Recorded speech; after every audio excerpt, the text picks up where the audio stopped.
সেদিন সন্ধ্যাবেলা তুলিকা আমার কাছে এসে বলছে তুমি এখন কী খাবে? আমি তাহলে আমার বউ কত ভালো, নিশ্চয় কিছু করে খাওয়াবে। আমি বললাম আমি চাউমিন খেতে ইচ্ছা করছে। ব্যাস, তারপর সেই চাউমিনটা আমাকেই করতে হচ্ছে, কী বলবো তোমাদেরকে। আর দেখো এখানে কত সবজি কেটে রাখা আছে, সবজিগুলো কিন্তু আমি কাটিনি, এগুলো আমি তুলিকাকে দিয়েই কাটিয়েছি। আমি তোকে বলে দিয়েছিলাম দেখো সবজি যদি আমি কাটি তাহলে কিন্তু এটা বাটি চচ্চড়ির মতো খেতে হয়ে যাবে, তরকারি হয়ে যাবে পুরো। তাই যদি ভালো খেতে চাও তাহলে নিজের সবজিটা কেটে তত সুন্দর করে সব সবজি কেটে দিল। এরপর তো পুরো চাউমিনটা আমাকেই রান্না করতে হয়। বিয়ের আগে তুলিকা খালি আমাকে ফোন করে জিজ্ঞেস করতো বাবু খেয়েছো, বাবু খেয়েছো। এখন যখন সত্যি সত্যি বাবু খেতে চাইছে তখন সেই বাবুকে নিজেকেই রান্না করে খেতে হয়। দেখেছো তোমরা কিন্তু বিয়ে করো না, বিয়ে করার আগে তো সাবধান হয়ে যাও। আর ততক্ষণ আমি সুন্দর করে চাউমিনটা সেদ্ধ করে নিচ্ছি, বা যে জলটা রয়েছে এই জলটা ভালো করে ঢেলে ফেলে দিতে হবে। এটা কিন্তু খুব একটা কঠিন কাজ, কিন্তু আমি তো কঠিন কাজকে সহজ করে দেখিয়ে দেবো। তাই জন্য নিচের ফুটো ফুটো থেকে থালা, তোমাদের বাড়িতে এরকম থালা না থাকে তাহলে যে থালা তোমার ভাত খাও সেই থালাটাকে ফুটো করে নেবে। আর তারপর যে তোমার মা বা তোমার বউ ধরে তোমাকে হেভি প্যাদায় তখন কিন্তু আমার নাম একদম বলবে না, ঠিক আছে? আমি কিন্তু তোমাদেরকে এরকমভাবে শেখাইনি। আর দেখছো সুন্দর করে জলটা ঝরিয়ে নেওয়ার পর কি সুন্দর লাগছে চাউমিনটা দেখতে। এবার এটাকে রান্না করতে হয়, তার জন্য খুব খুশি খুশি লাগছিল মনটা, কিন্তু রাগও হচ্ছিল। প্রথমে কড়াইতে তেল দিলাম, তেল দেওয়ার পর আলুগুলো দিলাম, আলুগুলোকে নিয়ে ভাজতে হবে সুন্দর করে। এগুলো কি আমার কাজ বলো তো? আমার এত রাগ হচ্ছিল, এদিকে তেলটা ছিটছেও আবার। মানে কী করে যে রান্না করে মেয়েরা, সত্যি খুবই কঠিন কাজ। দেখে তো মনে হয় খুব সহজ, কিন্তু আসলে খুবই কঠিন। আর দেখছো আমি তো পুরো বিরক্ত হয়ে যাচ্ছি, কারণ এই গরমের মধ্যে আজকে আমাকে রান্নাটা করতে হচ্ছে। মানে কেন যে বললাম, এর পরের বার থেকে যখন বলবে তুলিকা সন্ধ্যাবেলা কী খেতে চাইছো, আমি তখন ভাবছি বলবো গরম জল খেতে চাইছি। গরম জল রান্না করাটা বেশি সহজ, ছোট্ট করে গরম জল রান্না হয়ে যাবে, খাওয়া হয়ে যাবে, কারণ সে তো আমাকেই রান্না করতে হবে। আর তারপর ওর মধ্যে একটু নুন দিলাম, সব সবজি দেওয়ার পর নুন দিয়ে ভালো করে খুন্তিটা নাড়তে হবে। খুন্তি নাড়ে এতদিন আমি প্রায় শিখেই গেছি, দেখছো কি সুন্দর করে খুন্তি নাড়ছি।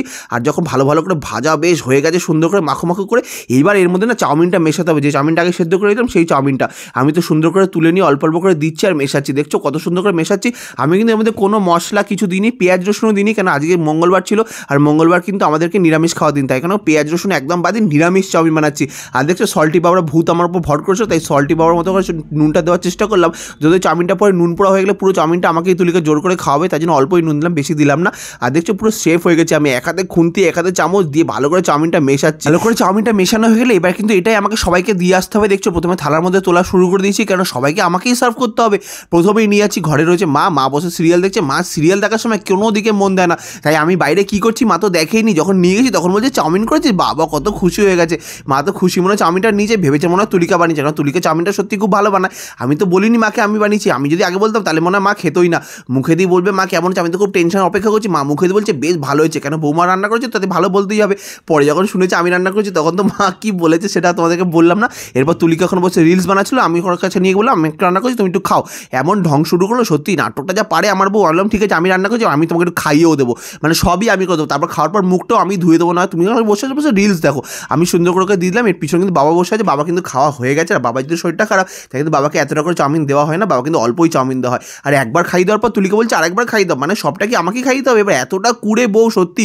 দেখছো এবার বেশি করে নিলাম, বেশি বেশি করে তাড়াতাড়ি করে খাইয়ে দিও, তাড়াতাড়ি করে খাওয়ানো হয়ে গেলে আমি নিজে খেতে পারবো। তুলিকা সুন্দর করে খাচ্ছে, খেয়ে বলছে বেশ ভালোই হয়েছে। হ্যাঁ ভালো তো লাগবেই, কেন তোমাকে তো করতে হয়নি, আমাকে তো করতে হচ্ছে। আমি নিজে করে দিলে তো ভালো লাগতো না, অন্য কেউ করে দিলে বেশ ভালোই লাগে। আমি তো ভাবছি আমাকে তো দিচ্ছে না, নিজেই সব খেয়ে নিল। তারপর থেকে বলছে তুমি একটু খাবে নাকি? যেই বলেছে অমনি আমি হ্যাঁ বলেছি। না বলা যাবে না, কারণ না বলে সবটা কখন নিজে শেষ করে ফেলবে বুঝতেই পারবো না। আমি একটু নিজেটা বানানো চাউমিন নিজে খেলাম, দেখলাম না একদমই ভালো লাগছে না, কিন্তু তুলিকা বেশ মজা করে বলছে ভালো লাগছে। যাই হোক তোমাদের ভিডিওটা কেমন লাগলো অবশ্যই কমেন্ট করে জানাও। পরের ভিডিওর জন্য কিন্তু চ্যানেল নজর রেখো।